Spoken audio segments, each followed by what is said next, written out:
So we are here at Horsham YM for a new series on the channel called Manager Chat, and the first manager I have on this is Liam Giles. So he's just on the pitch at the moment, I think doing a bit of a pitch inspection, making it all ready for the new season, and then we're going to get in the dugout, have a chat and take from there and see how the first one goes. But yeah, I will be with you when Liam is on camera.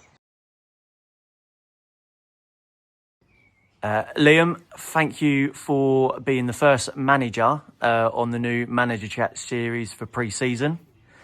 So down here at Horsham YM today, and just sort of going over last season, and we'll talk a little bit about upcoming season.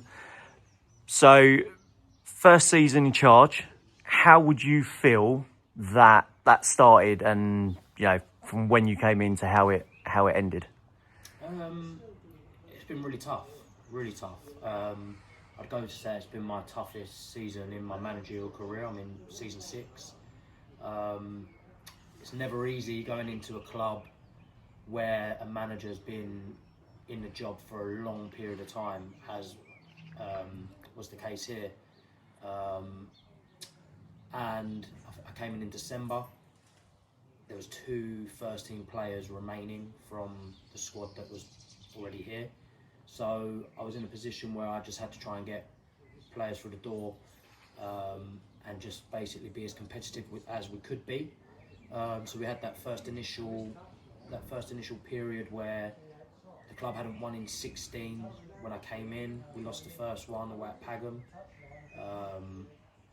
Then we won back-to-back games. We beat Midhurst, which was a bit of a relief just to be able to get 3 points on the board and to kick-start us. And it was just, we went through a little period where the Christmas period was tough. I always go away for Christmas. It's something that I promised the family, where it's such a demanding job as a first team manager, head of football as I am here.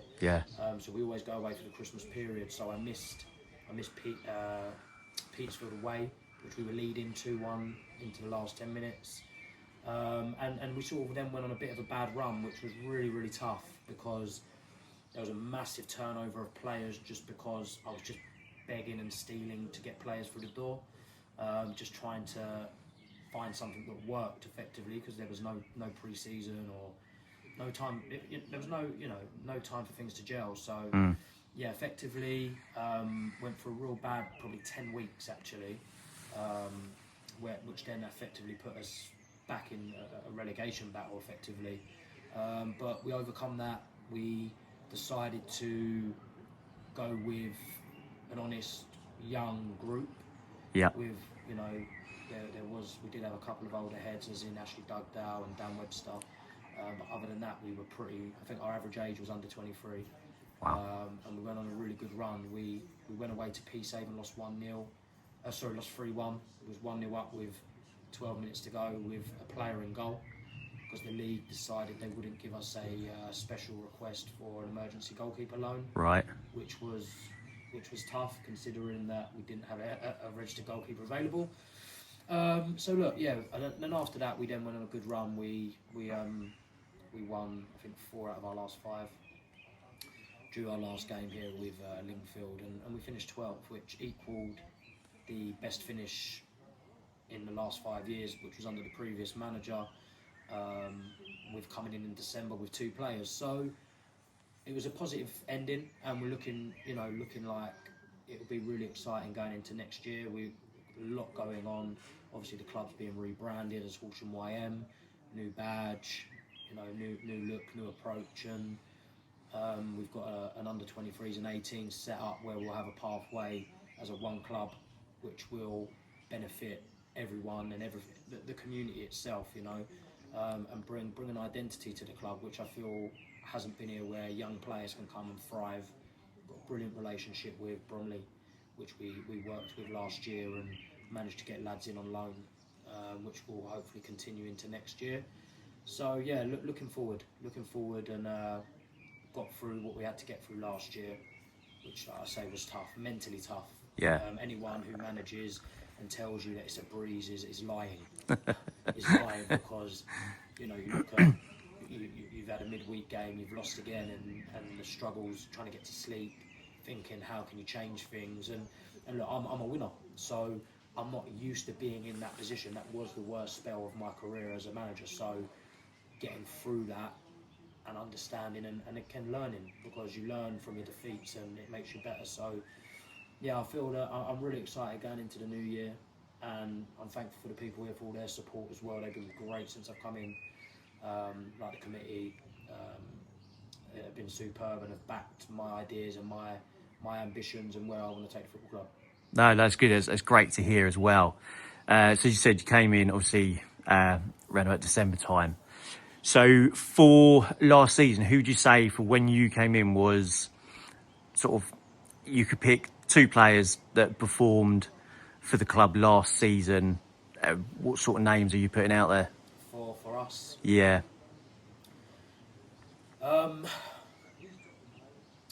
it's a tough one, because how it ended, there would be different names to how it started. Yeah. And because of the turnover of players. But I think a standout one again, and I said it early on with a pod I'd done when I left Lockswood with Mike, on the old Dugout Diaries. Dan Webster, for me, on his game, on song, is pound for pound one of the best midfielders in the league, if not the best. That's, it's a game of opinions, but for me, Dan Webster, he gives his all, but at the end of the season, he was really, really good. And Leon Fisher as well, actually. I know that they've both been getting offers to go to other clubs, and nothing's been signed yet, but they committed to us for the season. Leon Fisher was immense when he came in. He joined us from Lancing via Alfold. I think he was on dual reg there, but they were fantastic. And I think if they come back how they finished last season, we've got a very strong midfield, and I'd say pound for pound the best in the league. No, that's good. It's good to hear as well, because I came and saw you last season. I saw 2 of your games, one against Hassocks and then the one at Shoreham with the dramatic late, I think it was 95th minute winner or something. Yeah. But even then, like watching yourself on the touchline, you can just see the passion and commitment that you've got for the club. And that's always good to see when you've got that pouring out from a manager, and also his management team with him as well. So, sort of your management team, are they sort of your backbone, you can go to when you need to? Yeah, I think it's very important. You surround yourself with people that are better at you in areas you're not so good at. So if I go through my management team, so Paul Oliver, who I met this year, he was actually director of football at Lockswood when I went there, and was a massive support. So I went there as a joint manager to support Harrison Williams. He was working abroad, and it went on for longer than expected. So effectively, I hadn't took my team there. I had gone there to join him. So I basically held the reins effectively. Paul Oliver stepped up and wasn't just director of football. He was there match days, training days, and I can call him at any time of the day, and if something needs to be done, it gets done. Very proactive, very professional.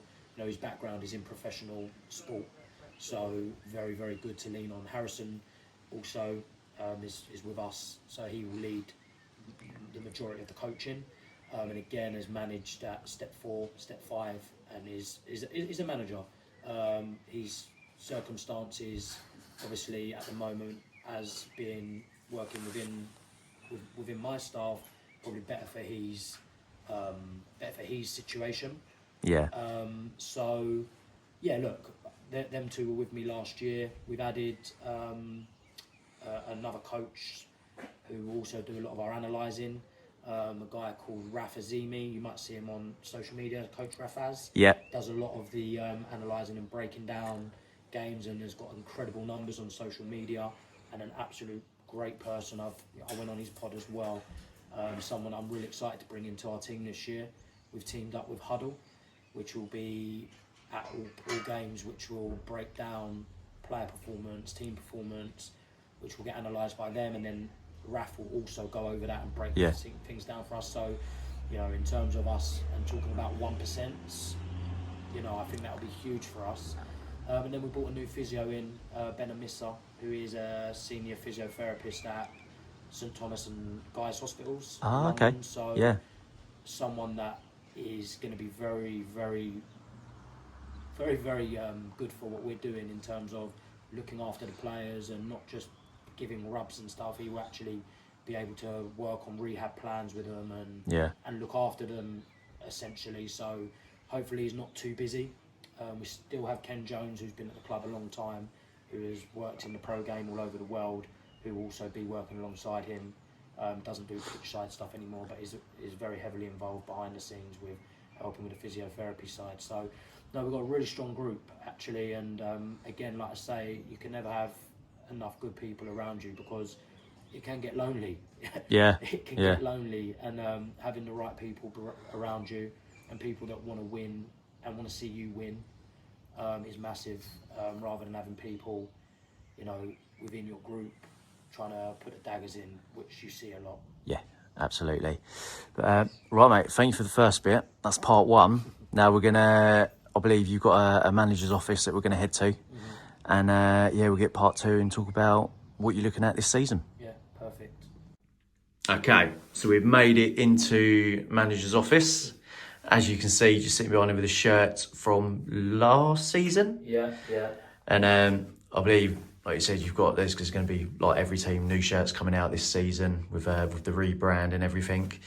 But sort of going forward for this season with obviously Horsham now becoming Horsham YM, as a lot of people know.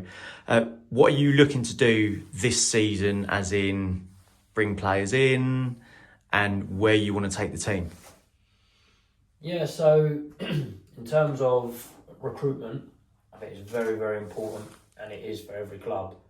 So for me, I like to, I made something the other day. I put a tweet out saying my boys, because I have a group of players that will play for me wherever I go, and that are loyal to me.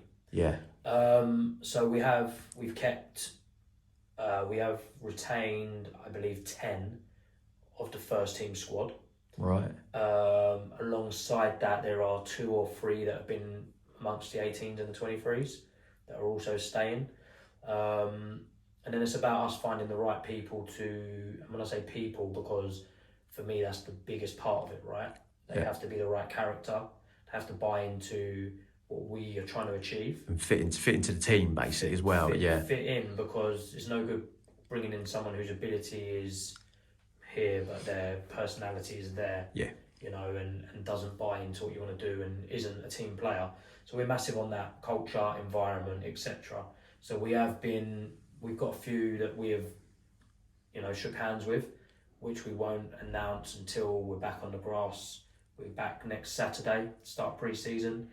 So yeah, look, it's like anyone, right? I think you've got to be in it to win it. So and I'm not saying I expect us to win it, but I'm here for one reason, and that is to be as successful as I possibly can and make the club as successful as I can make them. Even off the field, we've been doing loads, like I said before. So, I would be disappointed if we're not in and around the playoff mix.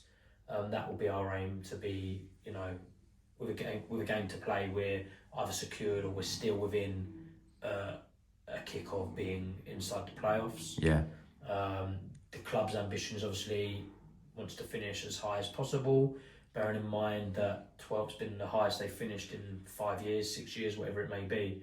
So, I think if we're being realistic, I think, a top 6 finish is 5 is playoffs, but top 6 would be, I think, something that needs to happen on a personal note anyway. Yeah. Yeah, no, like you said, they want to be a successful team, aiming for playoffs. Get playoffs, it's a good route to go. It's not how everyone wants to go, because everyone's looking for the automatic. Mm-hmm.